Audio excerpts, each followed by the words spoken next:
भारत और पाकिस्तान के बीच में नदी जल विवाद भी है बेटा, ठीक है। क्या है, कैसे है, समझ लेना पहले।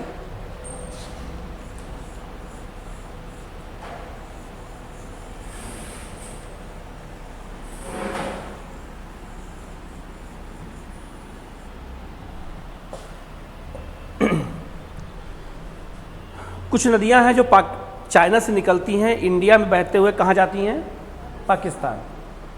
कुछ नदियां हैं जो इंडिया से ही निकलती हैं, कहाँ जाती हैं, पाकिस्तान, ठीक है। तो सबका जल जो है दोनों देशों में बंटवारा होना चाहिए, क्योंकि दोनों का यूज होना चाहिए। तो जल का बंटवारा कैसे हुआ, तो नदी पहली है सिंधु। कौन नदी बेटा, सिंधु नदी है, जो जाके कहाँ गिरती है, अरब सागर में, ठीक है। दूसरी है आपकी कौन सी, झेलम। तीसरी कौन है, चेनाब। चौथी कौन है, राबी। इसके बाद है सतलज, और इसके बाद है आपका ब्यास। ये नदी हो गया आपका कौन सा बेटा, सतलज, ब्यास। इसके बाद में आपका राबी, चेनाब, झेलम और कौन सा, सिंधु। इन 6 नदियों के जल को बंटवारे को लेकर के भारत पाकिस्तान में विवाद शुरू हुआ जब देश आज़ाद हुआ, तभी से। चूँकि ये पहाड़ से नदी निकलती है और ये मैदान है, तो एक नियम ये बनाया गया है कि मैदान को, ये एसी नहीं चल रही क्या, बिगड़ गई है क्या, चलाओ उसको।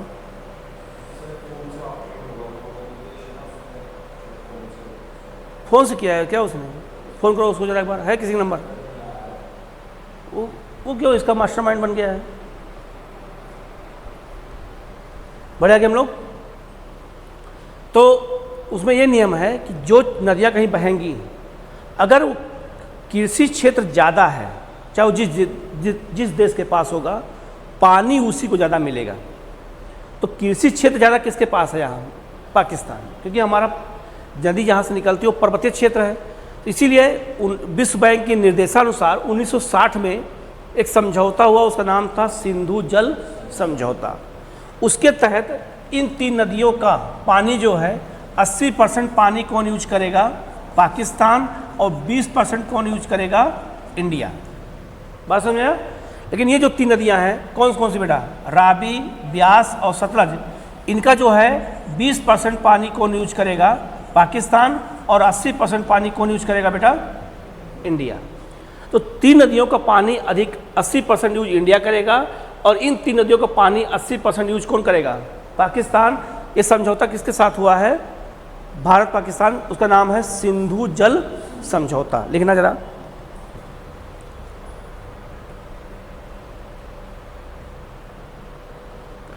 लिखना, भारत और पाकिस्तान के बीच, भारत और पाकिस्तान के बीच नदी जल विवाद, नदी जल विवाद भी एक प्रमुख कारण है, एक प्रमुख विवाद है, एक प्रमुख विवाद है। ये क्या कर रखे यार मोबाइल से तुम अपने, पहले आज चालू तो करो।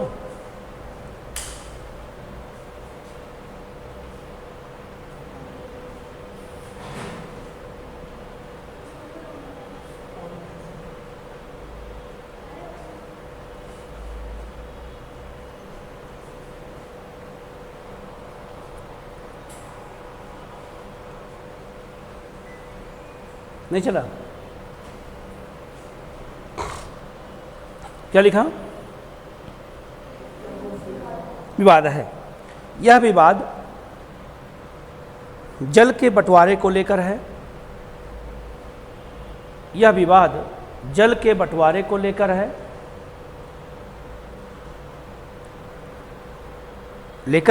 क्योंकि भारत से 6 नदियां बहते हुए पाकिस्तान की ओर जाती हैं। क्यों नहीं चल रहा है, देखो, पाकिस्तान की ओर जाती हैं,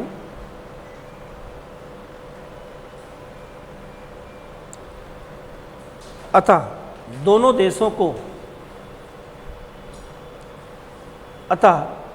देशों को जल की आवश्यकता है। जल की आवश्यकता है। बढ़ते विवाद को देखते हुए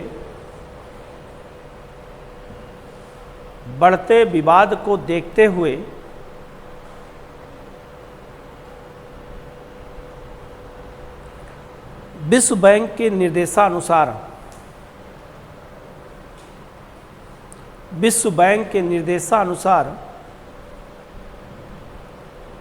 1960 में सिंधु जल समझौता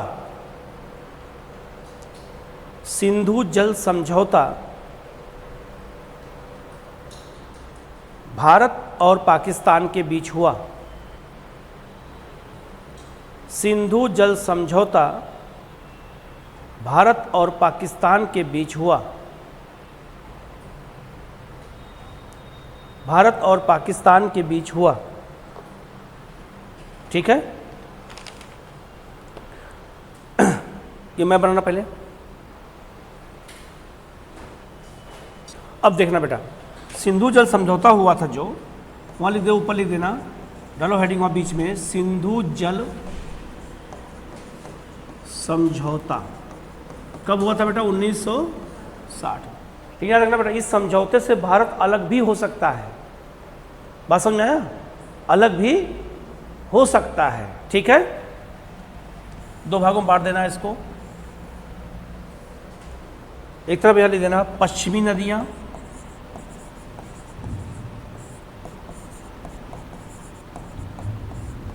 यहां लिख देना पूर्वी नदियां। पूर्वी नदियां, पश्चिमी नदियां कौन कौन सी हैं इसमें? सिंधु, चेनाब, झेलम, इधर राबी, ब्यास, सतलज। राबी, ब्यास, सतलज।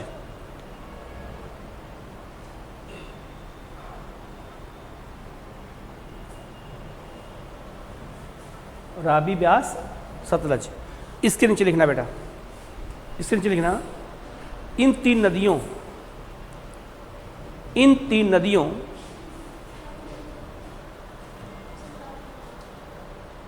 कहाँ आई हो? क्लास? क्यों?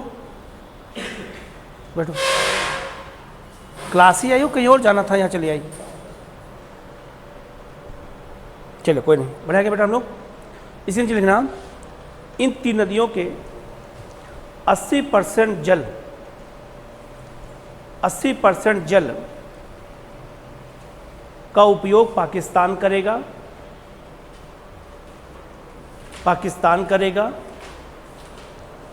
और 20% भारत।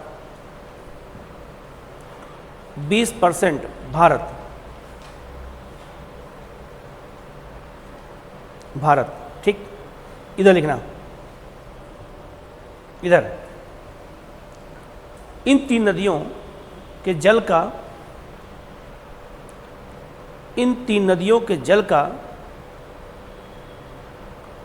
80% भारत, 80% भारत और 20%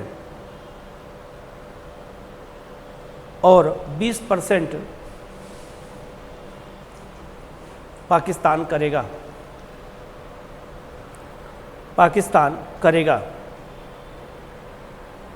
कोई डाउट नहीं बेटा? अब गौर करना, जब कभी भारत से जो नदियाँ निकलती हैं, अभी आपने जो पढ़ा, जब भारत से कोई नदी निकलती है तो चूंकि पहाड़ से नदी जब नीचे उतरती बेटा तो गुरुत्वाकर्षण ज़्यादा होता है और ढाल ज़्यादा होगा, तो उसका मतलब पानी का बहाव क्या होगा? ज़्यादा होगा। बात समझ में आया? और जब नदियाँ पहाड़ से उतरती हैं तो उसके लिए सबसे अच्छा होता है किसके लिए बेटा? जल विद्युत के लिए। इसीलिए बड़े बड़े डैम बनाए जाते हैं। सुना होगा नाथपा झांकी डैम, ठीक है, टिहरी डैम, बात सुना है ऐसे डैम बनाए जाते हैं। तो जब कभी भारत यहाँ डैम बनाता है अपने क्षेत्र में नदी में, तो हमेशा पाकिस्तान उसका विरोध करता है, हमेशा शिकायत करता है संयुक्त राष्ट्र संघ में, विश्व बैंक में या अंतर्राष्ट्रीय स्तर पे कि भारत डैम बना रहा है बिना हमसे पूछे। ठीक है, डर किस बात का होता है? डर इस बात का है कि मान लो भारत ने डैम बना दिया और पानी यहाँ रोक लिया, और कल हमें अगर पानी की आवश्यकता होगी तो भारत पानी नहीं छोड़ेगा। किससे? डैम से। ठीक। दूसरा, अगर मान लो डैम से पानी नहीं छोड़ा और जब कभी बरसात का समय आएगा, यहाँ पानी का फ्लो ज़्यादा हो जाएगा, तो पानी ज़्यादा खोल देगा तो पाकिस्तान में क्या आ जाएगी? बाढ़ आ जाएगी। तो सूखा और बाढ़ दोनों के लिए जिम्मेदार कौन हो जाएगा? भारत। तो पाकिस्तान हमेशा ये बात उठाता है कहाँ? संयुक्त राष्ट्र संघ में। भारत क्या कहता है कि हमारे जितने भी जल विद्युत के डैम बनाए गए हैं, बांध बनाए गए हैं, वो रन ऑफ द रिवर हैं। नाम सुना होगा, रन ऑफ द रिवर है। मतलब ये हुआ कि पानी बहता रहेगा और मैं बिजली उत्पादन करूंगा, मैं डैम बना करके बिजली उत्पादन नहीं करूंगा। ये समझ में आया? पानी बहता रहेगा तो पानी फ्लो क्या होता है? ज़्यादा। तो जहाँ पानी फ्लो होगा वहीं पे क्या लगा देंगे? टरबाइन लगा देंगे। तो टरबाइन, जब पानी फ्लो चलेगा तो टरबाइन क्या होगा? घूमेगा, तो उससे क्या होगा? विद्युत का उत्पादन होगा। तो भारत कहता है कि जहाँ नदी का फ्लो ज़्यादा होता है, मैं वहाँ रन ऑफ द रिवर विद्युत उत्पादन करता हूँ। तो इस पर कई बार शिकायत हुआ। तब भारत, संयुक्त राष्ट्र संघ की टीम आई, विश्व बैंक की टीम आई और आकर के उसने देखा कि जो भारत का स्टैंड है, भारत ने जो कहा है वो सही है। तो उस पाकिस्तान के कई बार उस प्रस्ताव को खारिज कर दिया गया कि भारत डैम नहीं बना रहा है, भारत डैम बना के काम नहीं कर रहा है, बिजली उत्पादन कैसे कर रहा है? वो रन ऑफ द रिवर कर रहा है। तो इस मुद्दे को लेकर हमेशा लगातार बात चलती रहती है। तो एक मुद्दा यह भी, अभी कुछ दिन पहले धमकी दिया है भारत ने कि अगर ज़्यादा होगा तो मैं सिंधु जल समझौता तोड़ दूंगा। ठीक है, और हमें जितना पानी आवश्यकता होगा उतना पानी मैं यूज करूंगा। दूसरा, सरकार का एक प्लान ये है कि यहाँ का जो पानी है उसको पाइपलाइन के माध्यम से उसको कहाँ पहुँचाया जाए? सूखे वाले क्षेत्रों में पहुँचाया जाए। इस प्रोजेक्ट पे सरकार काम कर रही है कि जिन क्षेत्रों में नदी कम है या नदी का पानी कम है, वहाँ पाइपलाइन के माध्यम से पानी क्या किया जाए? पहुँचाया जाए। इसका सबसे अच्छा एग्जाम्पल कहाँ है मैं बताता हूँ। जरा मैप खोलना बेटा सब लोग।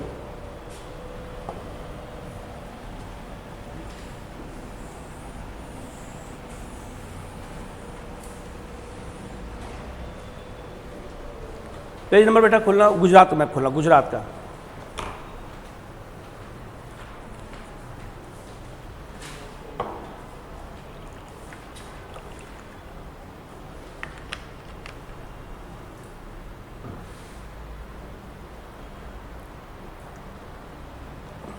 खुल पे गुजरात में बेटा, ध्यान देना।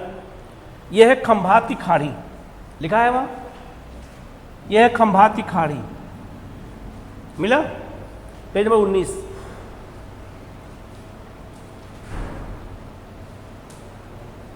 मिल गया बेटा? इधर देखो, यह है गुजरात का, वहाँ लिखा होगा कच्छ, कल ही बताया था मैंने। और ये गुजरात का बेटा सौराष्ट्र क्षेत्र है। कौन क्षेत्र बेटा? तो सौराष्ट्र क्षेत्र सूखा प्रभावित रहता है। ठीक है, इधर देखो हमारी तरफ। अब इस खंभात की खाड़ी में एक नदी गिरती है, साबरमती। कौन सी बेटा? साबरमती। एक नदी गिरती है यहाँ पर, माही। कौन सी? माही। एक नदी गिरती है इसमें, नर्मदा। और एक नदी गिरती है इसमें, ताप्ती। तो ये आपका नर्मदा, ये ताप्ती, ये माही, और ये कौन नदी है बेटा? साबरमती। तो नर्मदा का पानी ज़्यादा है। तो मोदी, जब वहाँ मोदी मुख्यमंत्री थे तो उन्होंने एक प्रोजेक्ट रखा, वैज्ञानिकों से पूछा कि क्या नर्मदा का पानी सौराष्ट्र में लाया जा सकता है? तेवा के बीच में समुद्र है, समुद्र में कैसे लाया जा सकता है? तो उन्होंने कहा कि ऐसा करो कि इस पर एक पुल बनाओ, पुल बनाने के बाद उस पर बड़ी सी पाइपलाइन बिछाओ और इसका पानी पाइपलाइन के माध्यम से कहाँ आएगा? सौराष्ट्र। ये योजना शुरू हो चुकी है। तो नर्मदा का लगभग 40% पानी कहाँ जाता है? सौराष्ट्र को। किसके माध्यम से? पाइपलाइन के माध्यम से। बात समझ आया? तो पाइपलाइन खंभात खाड़ी के माध्यम से बनाया गया है और पाइप के माध्यम से पानी यहाँ पे आता है। तो काम करने की इच्छा अगर हो तो कुछ भी हो सकता है। राजस्थान के रेगिस्तान में भी बगीचा बनाया जा सकता है अगर काम करने की इच्छा सही ढंग से हो तो। बात समझ आया? हमारे यहाँ सबसे बड़ी समस्या क्या है? राजनीतिक इच्छा शक्ति नहीं है। केवल गरीबों के नाम पर, फ्री के नाम पर योजना लोगों को देते रहो, फ्री बिजली दे दो, फ्री पानी दे दो, फ्री अनाज दे दो, जनता उसी फंसी रहे। तुमसे अच्छी क्वालिटी का ना शहर मांगे, अच्छी क्वालिटी ना व्यवस्था मांगे तुमसे। 5 साल हमें शासन करना, जब 5 साल हम नहीं रहेंगे कोई और रहेगा, तो हम 5 साल में हमारा विकास हो, हमें मतलब नहीं है कि किसी का विकास हो या ना हो। तो राजनीतिक इच्छा शक्ति अगर हो जाए तो इंडिया सिंगापुर बन सकता है। बस इच्छा शक्ति हमारे नेताओं में नहीं है, वो नहीं चाहते कि भारत का विकास हो। अगर मान लो हम गरीबी दूर कर देंगे बेटा, तो कल मंच से जब हम बोलेंगे, भाषण देंगे, तो गरीबी, अब कोई मुद्दा बोलेंगे, गरीबी का मुद्दा बोलेंगे, तो गरीबी का मुद्दा नहीं रहेगा तो हम भाषण किस बात करेंगे? हम विपक्ष को कैसे घेरेंगे? तो गरीबी बनी रहनी चाहिए। और हमारे देश की 12 पंचवर्षीय योजनाएं केवल गरीबी के नाम पर भेंट चढ़ चुकी हैं, लेकिन गरीबी दूर नहीं हुई। दुनिया में सबसे अधिक भुखमरी का शिकार, सबसे अधिक अनाज का उत्पादन हम कर रहे हैं, सबसे अधिक गेहूं चावल के उत्पादन में हम दुनिया में नंबर 1-2 पर हैं, फिर भी हमारे यहाँ भुखमरी में दुनिया में नंबर 1 पर है। क्यों नंबर 1 पर हैं? इसका मतलब है कि अभी हमारे यहाँ काम करना बहुत ज़्यादा है, लेकिन काम करने की इच्छा लोगों को नहीं है। एक और वर्ग है प्रशासनिक अधिकारियों का। प्रशासनिक अधिकारियों का काम क्या है कि जनता तक सेवाओं को पहुंचाना है, लेकिन सबसे अधिक भ्रष्टाचार कौन कर रहा है? तो प्रशासनिक अधिकारी कर रहे हैं। वो जनता तक समस्याओं को पहुंचा ही नहीं रहे हैं, जनता समस्याओं को सुन रहे हैं। ये समझ में आया बेटा? तो सबसे बड़ा इसमें अगर देखा जाए तो इसमें सबसे बड़ा रोल किसका हो रहा है? अधिकारियों का। अधिकारी सही बात न नेता को बताते हैं, और नेता हर जगह जा नहीं सकता है तो अधिकारी जा सकता है, और जब नेता को पता ही नहीं होगा तो काम कहाँ से होगा? ये समझ में आया बेटा? चलिए डालो हेडिंग। तो अगर आपसे पूछा जाए कि भारत पाकिस्तान के बीच विवाद के कौन कौन क्षेत्र हैं, तो एक बार जरा पेज पलट के देखना। एक विवाद का क्षेत्र है कच्छ का रण, ये लिखा है। एक विवाद का क्षेत्र है आपका कौन सा बेटा? आतंकवाद। एक कश्मीर का मुद्दा है, और एक आपका जल विवाद, नदी जल विवाद है। यही है मुद्दा। अब अगर पूछा जाए भारत पाकिस्तान के बीच में कितने युद्ध हुए हैं? भारत पाकिस्तान के बीच कितने युद्ध हुए हैं?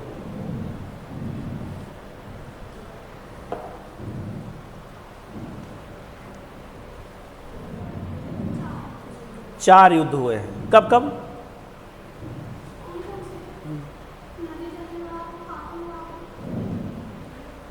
युद्ध पूछ रहा हूं, विवाद नहीं।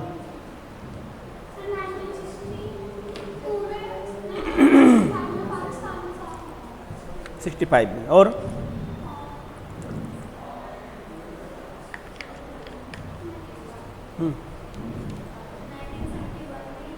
हम्म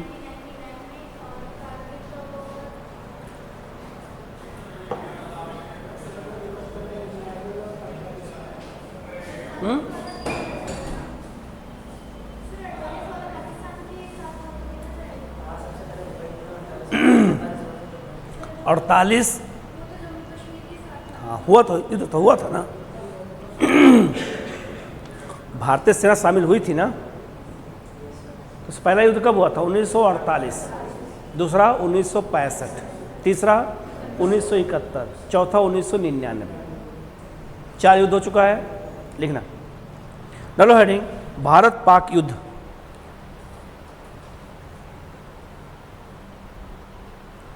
भारत पाक युद्ध। पहला नंबर 1 1948 का युद्ध। 1948 का युद्ध।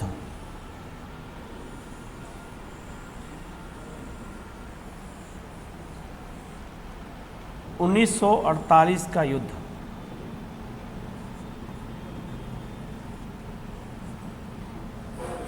ठीक है। तो 1900 मैंने बताया था, समझाया था कि 1948 के युद्ध में ही जो है इतने क्षेत्र पर कब्जा कौन कर लिया था बेटा? पाकिस्तान। तो इसको क्या बोलते हैं? POK। क्या बोलते हैं बेटा? पाकिस्तान ऑक्युपाइड कश्मीर, POK बोलते हैं, और ये क्षेत्र कौन है बेटा? कश्मीर है, जम्मू कश्मीर है। तो लाइन कौन सी बनाई गई? LOC। पूछा जाएगा LOC कब बनी? 1948 में। कौन बनाया था? संयुक्त राष्ट्र संघ ने। लिखना जरा, लिखना। विभाजन के बाद कश्मीर मुद्दे को लेकर, विभाजन के बाद कश्मीर मुद्दे को लेकर भारत और पाकिस्तान, कश्मीर मुद्दे को लेकर भारत और पाकिस्तान के बीच, भारत और पाकिस्तान के बीच युद्ध हुआ है। भारत और पाकिस्तान के बीच युद्ध हुआ है। संयुक्त राष्ट्र संघ के हस्तक्षेप के बाद, संयुक्त राष्ट्र संघ के हस्तक्षेप के बाद, हस्तक्षेप के बाद दोनों में युद्ध विराम घोषित किया गया। दोनों में युद्ध विराम घोषित किया गया और दोनों देशों के बीच नियंत्रण रेखा, दोनों देशों के बीच नियंत्रण रेखा, लाइन ऑफ कंट्रोल, ब्रैकेट में देना, LOC, इसी को हिंदी में कहते हैं नियंत्रण रेखा, लाइन ऑफ कंट्रोल, LOC बनाई गई। LOC बनाई गई। ठीक है, ये मैं बना लेना।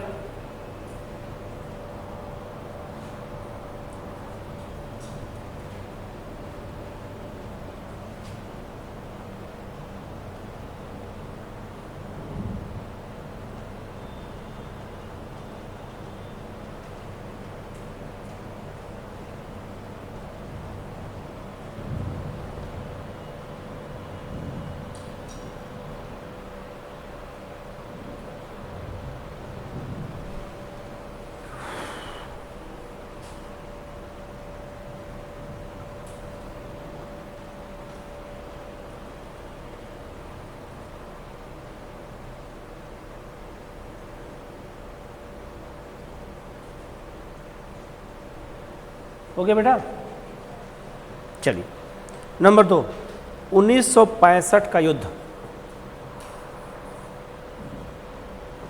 1965 का युद्ध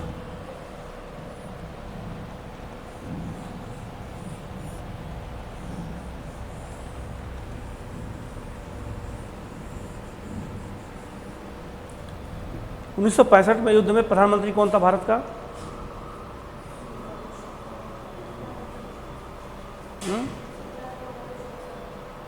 लाल बहादुर शास्त्री। ध्यान देना बेटा, 65 में जब युद्ध हुआ था तो 1965 के युद्ध में युद्ध 2 क्षेत्रों से पाकिस्तान ने हमला बोला था। एक बोला था कच्छ के क्षेत्र से। किधर से बेटा?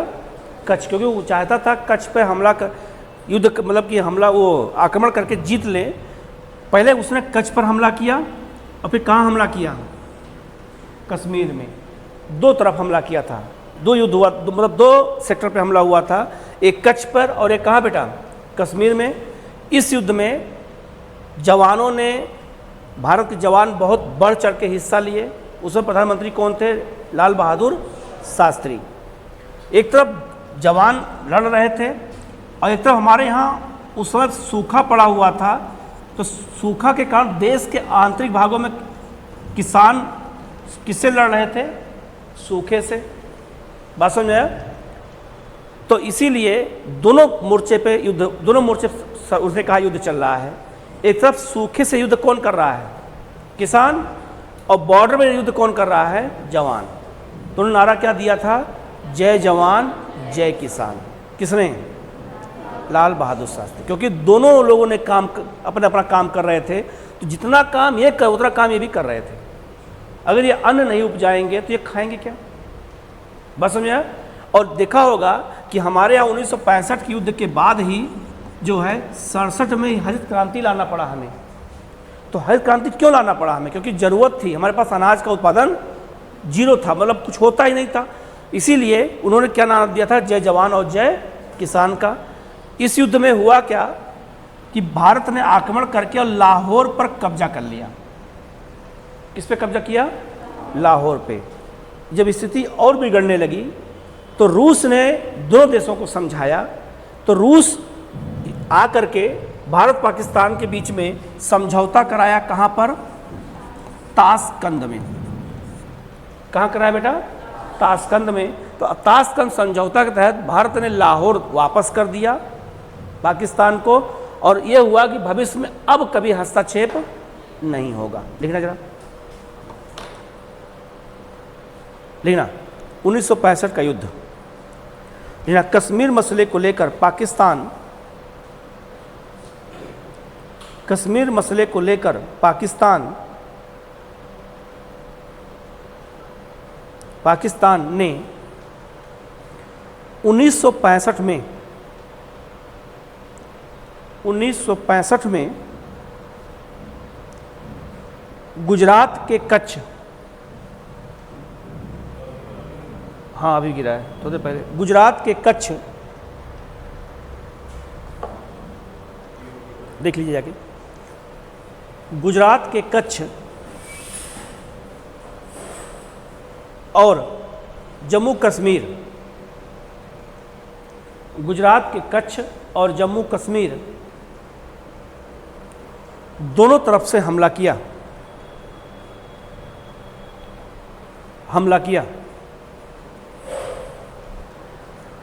इस युद्ध में भारत की स्थिति मजबूत थी। इस युद्ध में भारत की स्थिति मजबूत थी और भारत ने लाहौर तक कब्जा कर लिया। लाहौर तक कब्जा कर लिया।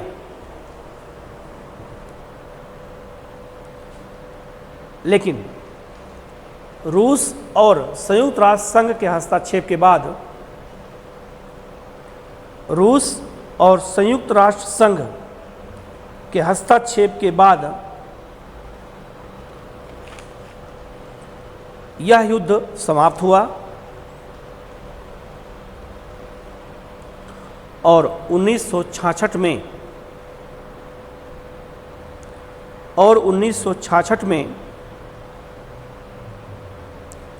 भारत पाकिस्तान के बीच ताशकंद समझौता हुआ। 1966 में भारत और पाकिस्तान के बीच ताशकंद समझौता हुआ।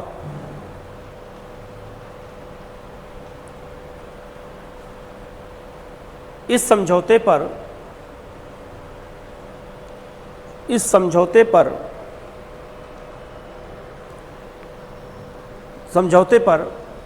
भारत के प्रधानमंत्री लाल बहादुर शास्त्री और पाकिस्तान के प्रधानमंत्री अयूब खान ने हस्ताक्षर किया। अयूब खान ने हस्ताक्षर किया। अयूब खान ने हस्ताक्षर किया।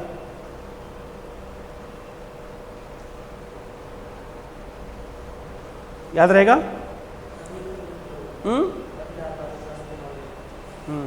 वहीं ताशकंद में उनकी मतलब मर गए थे वहीं पे, तो लोग कहते हैं हृदय घात से मरे थे, और लेकिन उनको जहर दिया गया था।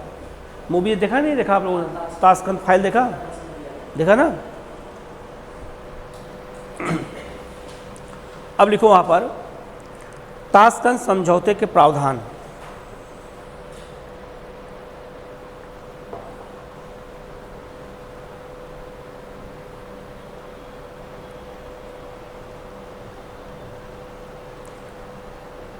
पहला पॉइंट, दोनों देशों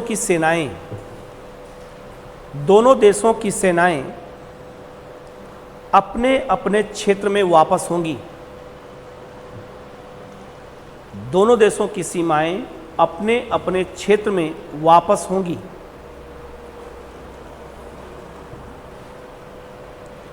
अपने अपने क्षेत्र में वापस होंगी। दूसरा, युद्ध के कैदियों की क्रमबद्ध वापसी। युद्ध के कैदियों की क्रमबद्ध वापसी, जो युद्ध बंदी बनाए गए हैं उनको वापस किया जाएगा। तीसरा, राजनीतिक बहाली की, जिससे राजनीतिक बातचीत होती रहे। और अगला, राजनीतिक बहाली। बहाली मतलब होता है कि बातचीत चलती रहेगी, टॉक नहीं रुकेगी। ठीक है। अगला, भारत और पाकिस्तान दोनों एक दूसरे के मामले में हस्तक्षेप नहीं करेंगे। और यहाँ लिखना चाहिए था करेंगे, फिर आगे करते, और किया भी है। तो वह क्या लिखा है? एक दूसरे के मामले में हस्तक्षेप नहीं करेंगे।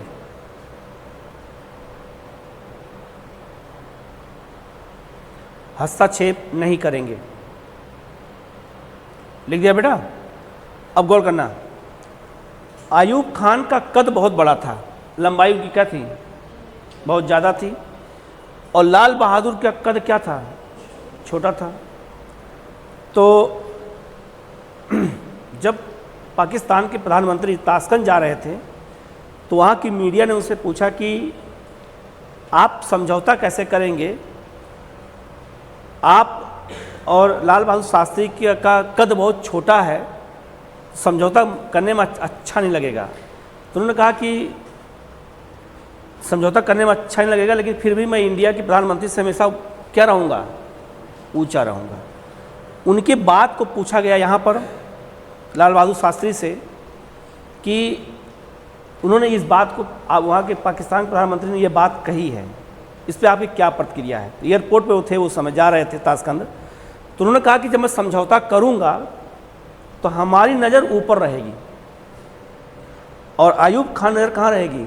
नीचे रहेगी, क्योंकि मैं छोटा हूँ, मैं ऊपर देखूँगा और वो लंबे कहाँ देखेंगे? नीचे। तो हम फिर भी जो है, हम युद्ध हम ही जीते हैं, तो हमारी नज़र कहाँ रहेगी? ऊपर। और वो नज़र कहाँ रहेगी उनकी? नीचे। वो कितना भी कद ऊपर हो जाए, लेकिन देखेंगे कहाँ? नीचे। ठीक है, चलिए आगे बढ़े बेटा। हम लोग डालो हेडिंग 1971 का युद्ध।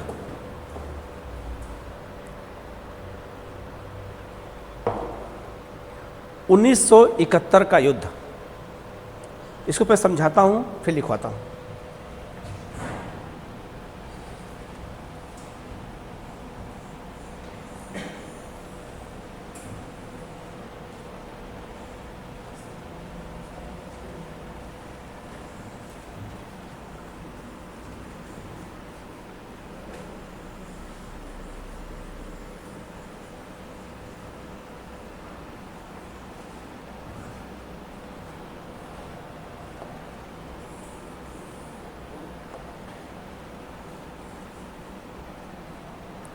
मैंने बेटा बताया था कि पाकिस्तान देश एक था लेकिन क्षेत्र दो थे। एक पाकिस्तान है आपका, ये वाला था, इसका नाम क्या था बेटा? पश्चिमी पाकिस्तान। ध्यान समझना, यहाँ की राष्ट्रीय भाषा उर्दू थी। क्या थी बेटा? उर्दू बोलते थे। यहाँ भी मुस्लिम ज़्यादा थे। जो पूर्वी, ये आपका ये था, इसका नाम क्या था बेटा? पूर्वी पाकिस्तान। तो पूर्वी पाकिस्तान की राष्ट्रीय भाषा क्या थी? बंगला। देश एक है लेकिन भाषाएं क्या हैं? दो हैं। बात समझ आया? बात समझ आएगी यार? देश एक है लेकिन दोनों जगह भाषाएं क्या हैं? अलग अलग हैं। बात समझ आया? दूसरा,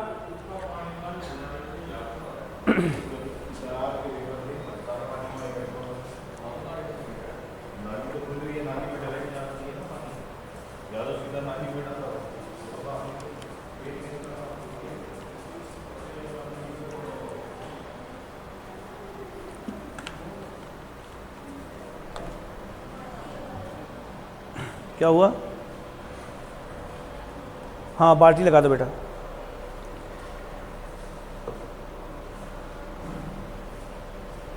तुम वहाँ से उठ के यहाँ इधर आओ, यहाँ आगे बैठो आके। अब पानी में डूब रही हो। आज किसका मुंह देखी थी आज सुबह सुबह? बार बार उठना पड़ रहा है। अपना ही देखी होगी और किसका देखी होगी? शुरू करें, बनाएंगे बेटा हम लोग। तो ये बेटा ये पश्चिमी पाकिस्तान और वो कौन सा? पूर्वी पाकिस्तान। इस समय भारत की प्रधानमंत्री थी इंदिरा गांधी। कौन थी बेटा? इंदिरा गांधी थी। पश्चिमी पाकिस्तान और पूर्वी पाकिस्तान में भाषा अलग, वहाँ का कल्चर अलग, क्योंकि बंगालियों का कल्चर अलग है। और पश्चिमी पाकिस्तान में बलूचिस्तान भी था, सिंध भी था, उत्तर पश्चिमी सीमा प्रांत भी, पंजाब भी था। तो यहाँ कल्चर क्या था? अलग था।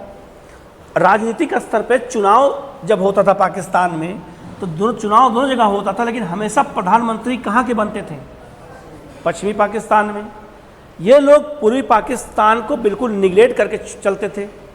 यहाँ से पैसा विकास का काम का जाता नहीं था। और इन्होंने, जिन्ना ने उस समय जब ये पूर्वी पाकिस्तान बढ़ गया था, तो जिन्ना ने एक लेटर लिखा था इंडिया को कि जब देश बटा है तो पैसा भी बटना चाहिए। तो भारत ने उस समय 34 करोड़ रुपया देने का वादा किया था, 3400 करोड़ रुपए। लेकिन गांधी के कहने पर उन्हें 6400 करोड़ रुपया दिया गया। किसको? पाकिस्तान को, जिन्ना को। दूसरा, पाकिस्तान ने डिमांड और किया भारत से कि हमें यहाँ से यहाँ जाने में इतना लंबा दूरी तय करना पड़ता है, तो हमें एक यहाँ से वो दे दो गलियारा आने जाने के लिए। भारत ने कहा कि नहीं, ये नहीं हो सकता, बाकी चाहे जो हो सकता है। तो गांधी इस पे भी मान गए थे कि आने जाने के लिए गलियारा दे दिया जाए, लेकिन भारत ने कहा कि नहीं, अब भारत 20 से ऐसा कुछ यहाँ देने वाला नहीं है, तो प्रोविजन हटा दिया गया। अब ध्यान सुनना बेटा। तो पाकिस्तान में चुनाव कराया गया 1970 में। कब कराया गया बेटा? 70 में। और चुनाव जब हुआ तो इस समय जो शेख हसीना थी प्रधानमंत्री, कहाँ की? बांग्लादेश की जो हटी थी, इन्हीं के पिता का नाम था शेख मुजीबुर रहमान। क्या नाम था बेटा? शेख मुजीबुर रहमान था। तो यहाँ पर चुनाव जब हुआ तो रहमान की पार्टी बांग्लादेश में चुनाव जीत गई, और इस क्षेत्र में चुनाव जीता जो है अलग पार्टी ने। अब यह हुआ कि इन्होंने कहा कि सीट हमारी ज़्यादा है, तो प्रधानमंत्री मैं बनूंगा, और प्रधानमंत्री कोई बनेगा तो पूरी पाकिस्तान से बनेगा, पश्चिमी पाकिस्तान से नहीं बनेगा। और पश्चिमी पाकिस्तान में प्रभाव किसका था बेटा? सेना ने कहा कि नहीं, और सेना ने क्या किया? पूर्वी पाकिस्तान में जा करके और रहमान को गिरफ्तार कर लिया। और जैसे गिरफ्तार किया वैसे ही यहाँ आंदोलन शुरू हो गया, और आंदोलन का नाम था मुक्ति आंदोलन। क्या नाम था? मुक्ति आंदोलन का लक्ष्य था कि हमें पश्चिमी पाकिस्तान से मुक्त होना है। किसको? पूर्वी पाकिस्तान को। और किसके नेतृत्व में शुरू हुआ? रहमान के। भारत के लिए अवसर क्या निकला? भारत की प्रधानमंत्री कौन थी? इंदिरा गांधी। बना लिया? इंदिरा गांधी थी। और भारत की बेटा एक एजेंसी है, नाम सुना होगा, रॉ। अंतर्राष्ट्रीय स्तर पर एजेंसी काम कौन करती है? रॉ। और देश के अंदर कौन काम करता है? आईबी। तो रॉ को इन्होंने खुली छूट दे दिया। किसने? इंदिरा गांधी ने। तो रॉ ने क्या काम किया? जो वहाँ की ये रहमान की जो मुक्ति आंदोलन चल रहा था, उसके साथ मिल करके आंदोलन शुरू कर दिया, और आंदोलन का नाम था मुक्ति वाहिनी। क्या नाम था? तो रॉ ने जो सेना बनाई उसका नाम क्या था? मुक्ति वाहिनी। और वो किसका सपोर्ट करना शुरू कर दिया? रहमान का।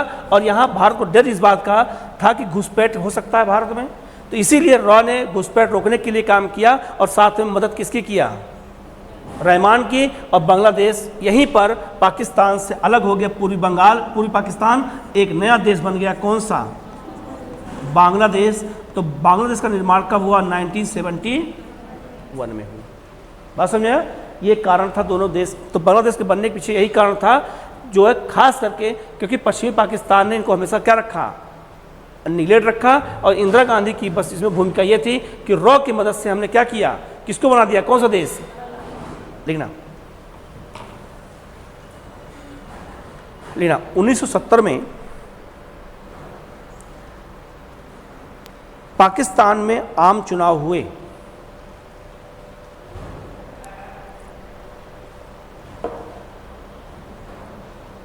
आम चुनाव हुए।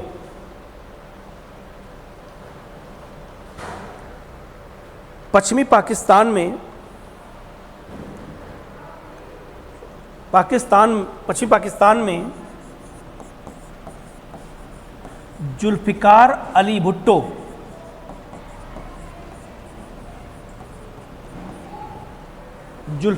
अली भुट्टो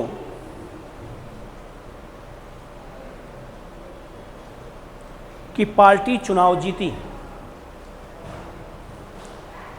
जुल्फिकार अली भुट्टो की पार्टी चुनाव जीती,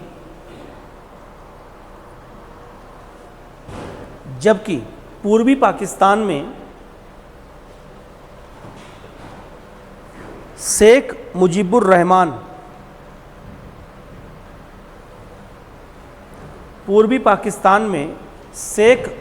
रहमान की पार्टी ने चुनाव जीता।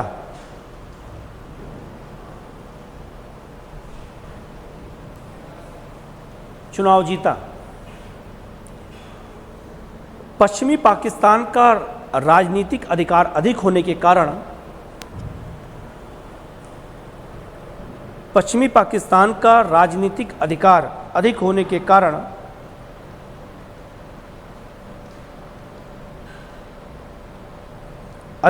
कारण वहाँ की सेना ने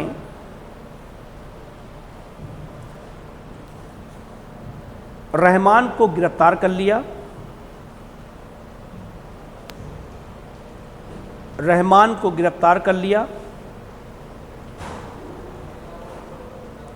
जिससे पूर्वी पाकिस्तान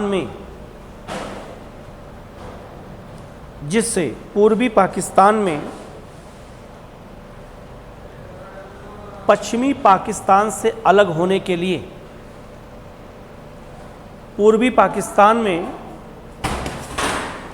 पश्चिमी पाकिस्तान से अलग होने के लिए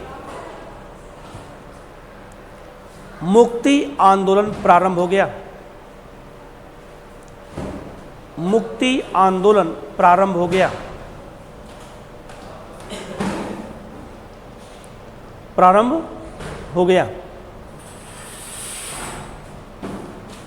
प्रयास करना। भारत में बढ़ते घुसपैठ को देखते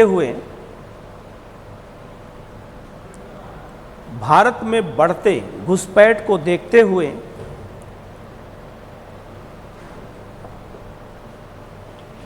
इंदिरा गांधी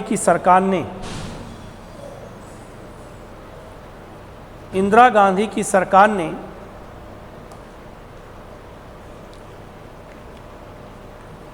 खुफिया एजेंसी रॉ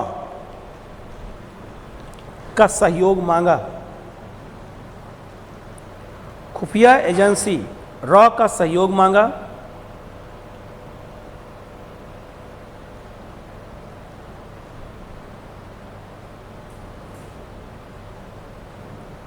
मांगा। रॉ ने मुक्ति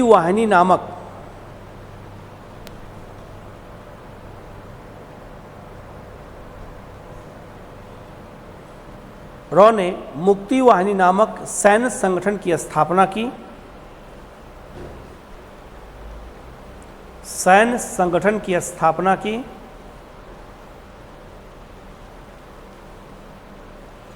जिसने 10 दिनों के अंदर पाकिस्तान के 90,000 सैनिकों ने आत्मसमर्पण कर दिया। पाकिस्तान के 90,000 सैनिकों ने आत्मसमर्पण कर दिया और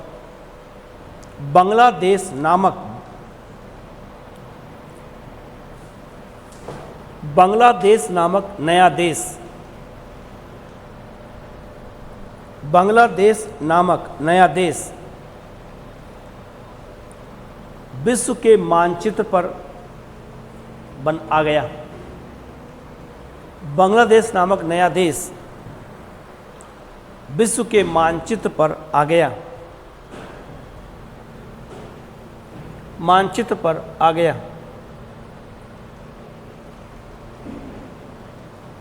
यहाँ तक कोई डाउट बेटा किसी को? ये समझ में आया सबको? ये मैं बन जाएगा? बनाना।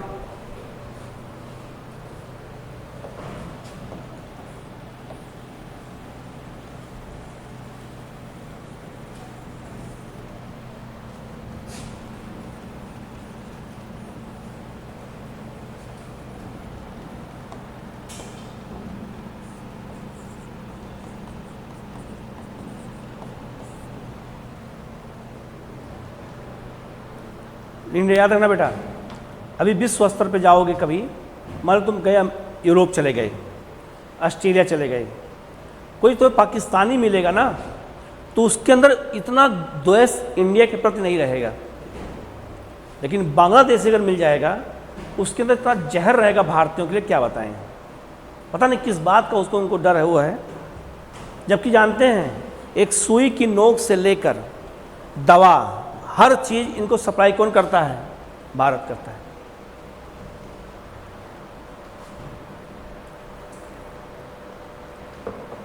कोरोना वैक्सीन हमने 20 देशों को फ्री में दिया था, बिल्कुल फ्री में दिया है।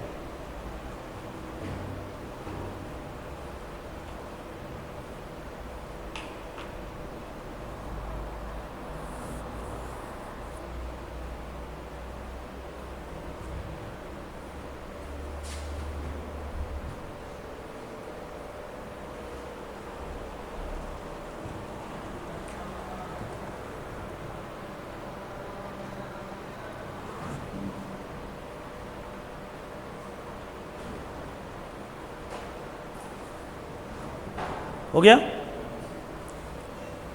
डालो हेडिंग 1999 का कारगिल युद्ध।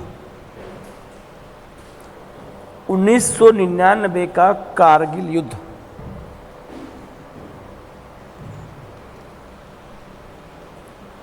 कारगिल युद्ध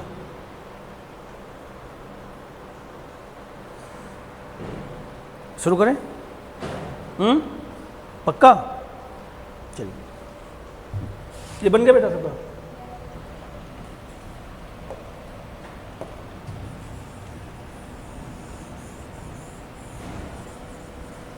बहुत ध्यान समझना बेटा, कारगिल युद्ध क्या था, ध्यान समझना। ये लाइन कौन सी है बेटा? LOC, यही है ना? ध्यान सुनना बेटा। 1999 में हुआ क्या कि जब यहाँ पे बर्फ़ गिरती है, खास करके अक्टूबर, नवंबर, दिसंबर, जनवरी में, तो सेना नीचे चली आती है, क्योंकि पहाड़ है और यहाँ ऊंचाई है 4000, 5000, 6000 मीटर समुद्र तल से। तो सेना चली आती है नीचे, लेकिन बॉर्डर पे सुरक्षा के लिए कुछ लोग गश्त करते रहते हैं। पाकिस्तान ने उस ठंडी का फ़ायदा उठाया, बर्फ़ का, और LOC से 4 किलोमीटर अंदर घुस करके और बहुत सारे बंकर बना लिए उस 4-5 महीना के अंदर। बात समझ आया? बंकर बना लिया। ये बात भारत की सेना को पता नहीं चल पाई, क्योंकि बहुत ऊंचाई पे था, बर्फ़ गिर रही थी। तो यहाँ पे कुछ जनजातियाँ पाई जाती हैं, जनजातियाँ। क्या बताया बेटा? उससे पहले क्या बताया था? बोल तुम क्या गोद रही हो? एक दिन क्लास आओगी और डिस्टर्ब करोगे बेटा। इससे अच्छा ना आया करो क्लास, ठीक है? और आया करो तो जो पढ़ाया जाए उसी पर ध्यान दिया करो। समझ में नहीं आया? वो गोला कर रही हो, क्या बना रही हो? मेहंदी डिजाइन? नज़र यहाँ रहेगी। शुरू करें बेटा हम लोग, ध्यान देना। तो यहाँ कुछ जनजाति पाई जाती है बेटा, वो जनजाति ऋतु प्रवास करती है। कैसे? यहाँ जो जनजाति पाई जाती है बकरवाल या जनजाति जो है जैसे भूटिया, ये सब जनजाति जो पाई जाती हैं, ये लोग जब यहाँ बर्फ़ गिरती है हिमालय में तो ये लोग चले आते हैं नीचे मैदानी क्षेत्र में, खास करके चंडीगढ़, पंजाब, हरियाणा तक चले आते हैं, यहाँ तक पानीपत सोनीपत तक चले आते हैं, आके अपना वो लगाते हैं डेरा। ठीक। और जब यहाँ बर्फ़ ख़त्म हो जाती है, गर्मी पड़ती है कहाँ पर, मैदान में, तो लोग कहाँ चले जाते हैं, ऊपर। तो लोग भेड़ बकरी सबका पशुपालन करते हैं। ठीक है। उसी में एक बच्चा ऊपर जो है बकरी चराने गया था, तो वहाँ ऊपर देखा उस बच्चे ने, उसका नाम रहमान था उस लड़के का, 16 साल का बच्चा था। तो उसने देखा, क्योंकि वो जो चरवाहे होते हैं उस सेना से लगातार मुलाकात होती रहती है रोड पे कहीं पर, तो उसने देखा कि ये वर्दी भारतीयों की है ही नहीं, ये वर्दी किसकी है, पाकिस्तान की है। उस लड़के ने 3 दिन उसको लगा उस पहाड़ से नीचे उतरने में, 3 दिन उतर करके आकर के उसने भारतीय सैनिकों की ये बात बताया कि वहाँ पर कुछ अलग लोग पाए गए हैं और वो लोग पाकिस्तान झंडा लगाए हैं।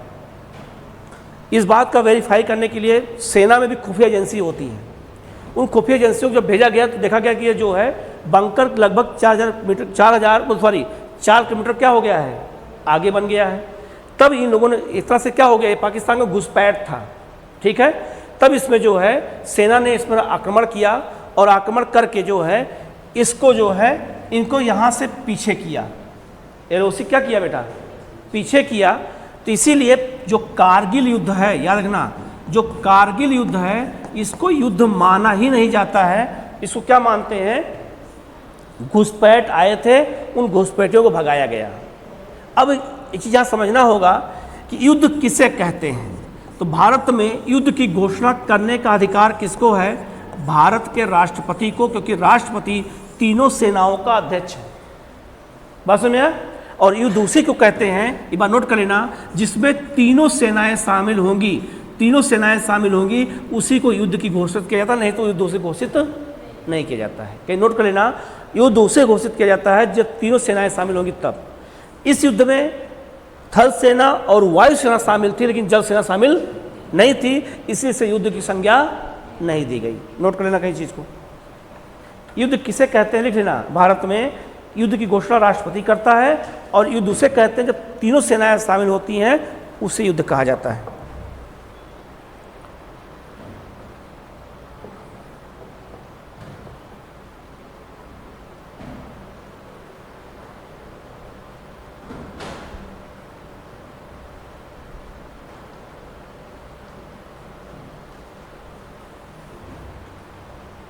हो गया?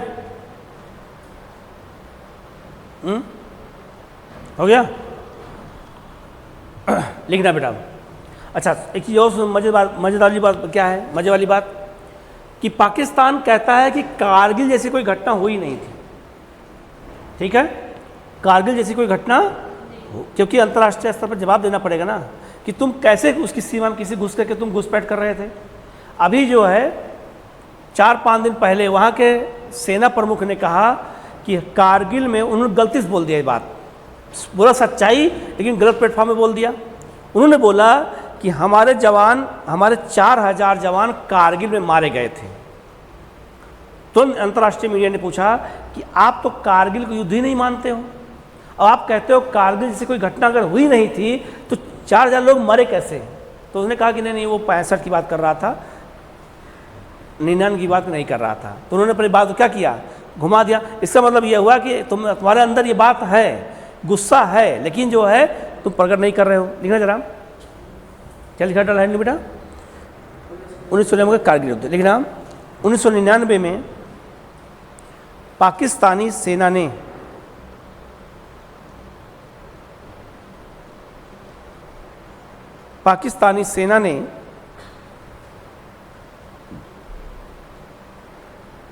ने वहाँ के आतंकवादी संगठनों के साथ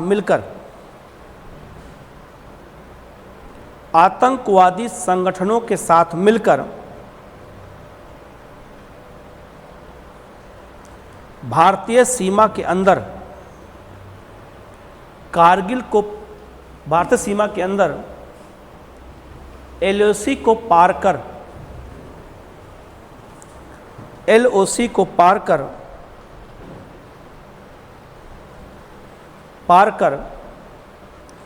बहुत सारे बंकर बना लिए, बहुत सारे बंकर बना लिए, बंकर बना लिए। भारतीय सेना ने इन घुसपैठियों को हटाने के लिए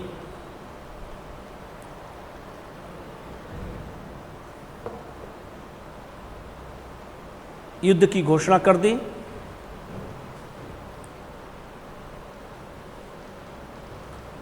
दोनों देश परमाणु संपन्न होने के कारण, दोनों देश परमाणु संपन्न होने के कारण, दोनों देश परमाणु संपन्न होने के कारण विश्व के देशों के लिए चिंता का विषय बन गया, विश्व के देशों के लिए चिंता का विषय बन गया, चिंता का विषय बन गया।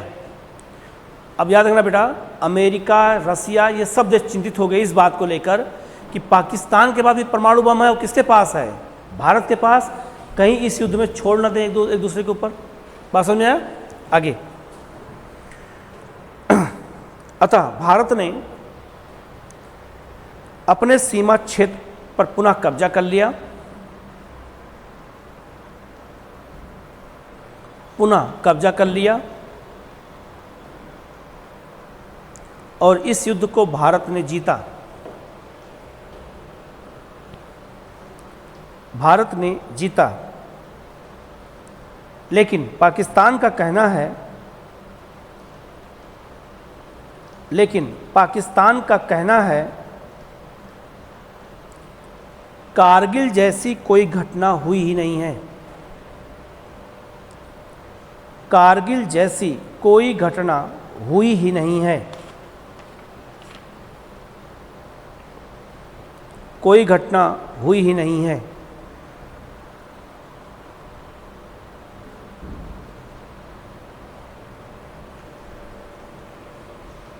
कोई घटना हुई ही नहीं है। ठीक है, देखो तो कोई डाउट किसी को? एक बार देख लो, कोई डाउट हो तो आगे बढ़ें।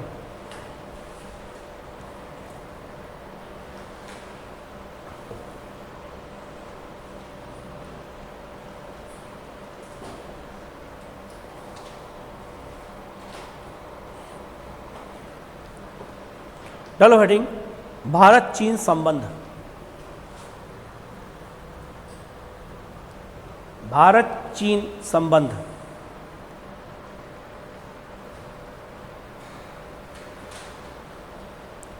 कौन बताएगा चीन से भारत के किन किन राज्यों की सीमा लगती है?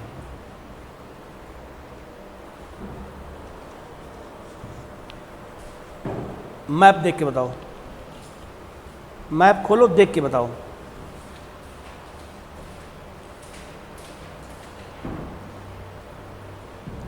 मैप से देख के बताओ।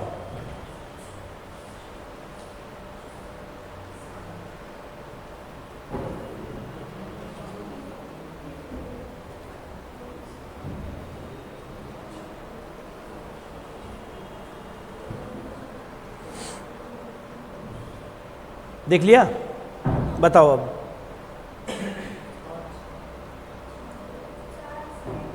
नाम बोलो, नाम बोलो।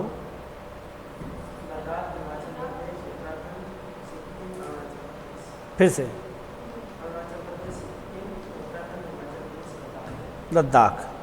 जम्मू कश्मीर से सीमा चीन की अब नहीं लगती है। ये समझ में आया? तो किससे किससे लगती है? लद्दाख, हिमाचल, उत्तराखंड, सिक्किम, अरुणाचल प्रदेश। याद रहेगा? लिखना बेटा। एक बात और ध्यान देना, जब भारत आज़ाद हुआ तो पाकिस्तान, वहाँ पे चीन में साम्यवादी क्रांति हुई और वहाँ पे साम्यवादी सरकार स्थापित हुई। 1948 में तो पूरी दुनिया ने विरोध किया, लेकिन भारत के प्रधानमंत्री और भारत ने सपोर्ट किया और चीन को कहा कि हम आपकी सरकार को मान्यता देते हैं। दूसरा, चीन के साथ भारत ने एक काम और किया, आपको सर ने पढ़ाया होगा, पंचशील का सिद्धांत भारत ने दिया पाकिस्तान चीन से मित्रता बढ़ाने के लिए। ठीक, इसके अलावा जब चीन ने तिब्बत पर कब्जा किया तो हमने उसका सपोर्ट कर दिया। ये गलती किया हमने। अगर चीन और भारत के बीच में एक छोटा देश तिब्बत होता तो हमारी सीमा लगती ही नहीं तिब्बत चाइना से, तो विवाद होता ही नहीं, युद्ध होता ही नहीं। लेकिन हमने मान्यता किसको दे दिया? चीन को, कि तिब्बत पर तुम्हारा कब्जा करना क्या है, जायज़ है। अब जरा मैप पर देखो, अपने मैप पे एशिया वाला मैप खोलो, देखो इंडिया के नॉर्थ में तिब्बत है कि नहीं? एशिया का मैप खोलो,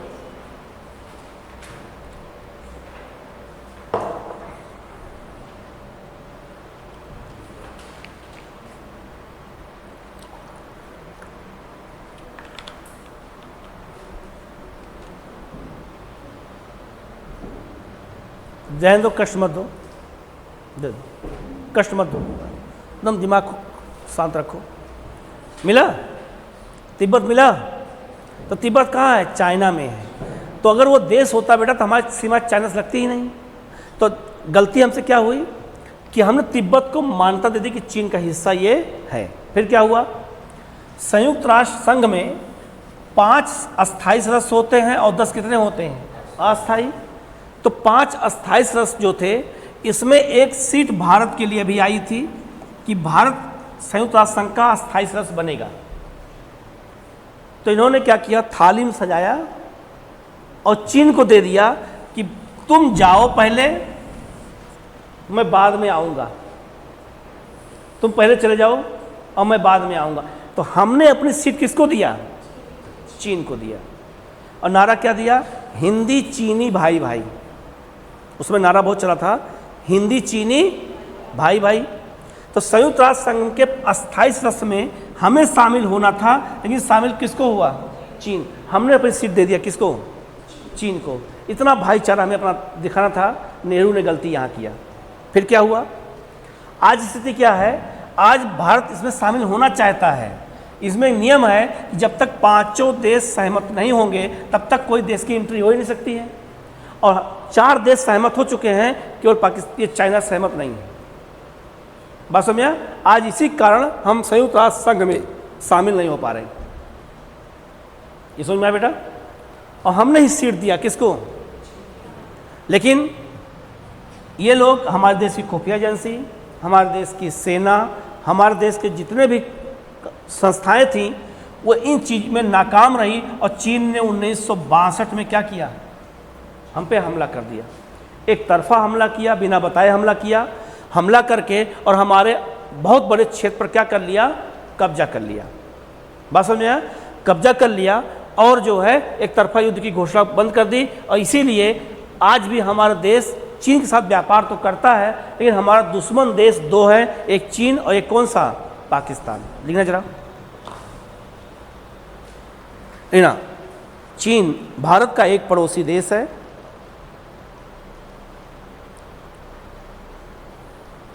पड़ोसी देश है। भारत के 4 राज्य और 1 केंद्र शासित प्रदेश, 4 राज्य और 1 केंद्र शासित प्रदेश, लद्दाख, हिमाचल प्रदेश, उत्तराखंड,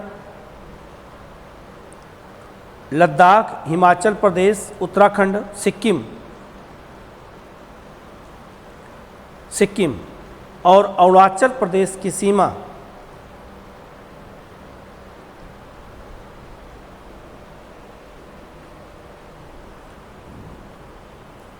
सिक्किम और क्या लिखा? अरुणाचल प्रदेश की सीमा चीन के साथ लगती है। चीन के साथ लगती है।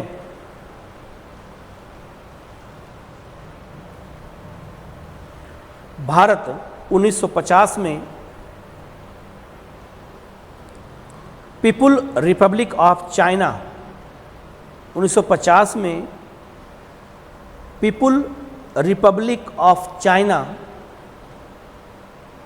चीन का पूरा नाम यही है, पीपुल रिपब्लिक ऑफ चाइना को मान्यता देने वाला पहला देश था, मान्यता देने वाला पहला देश था।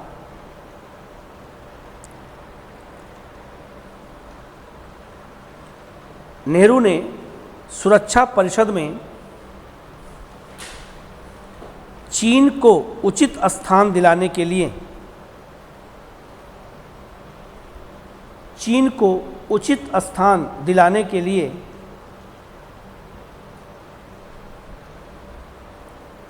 के लिए जोर दिया और अपने अधिकार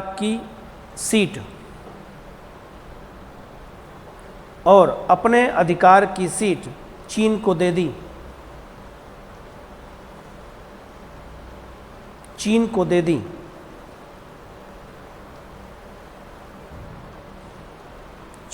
दी। 1954 में भारत और चीन ने एक संधि पर हस्ताक्षर किया।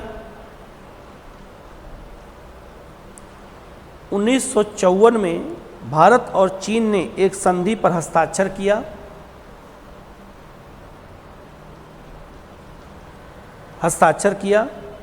जिसके तहत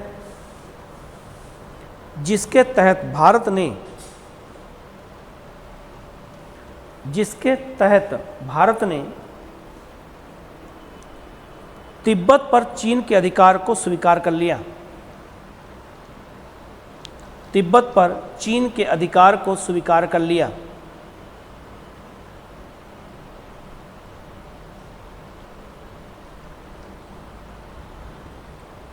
कर लिया। और भारत ने चीन के साथ अच्छे संबंधों के लिए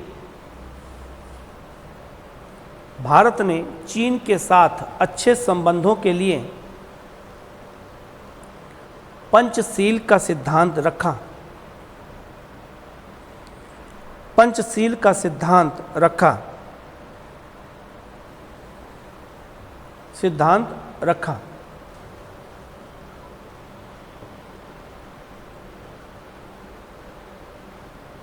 ठीक है, अब लिखो, डालो हेडिंग, भारत चीन के मध्य प्रमुख विवाद। भारत और चीन के मध्य प्रमुख विवाद, इसको हम लोग कल करेंगे।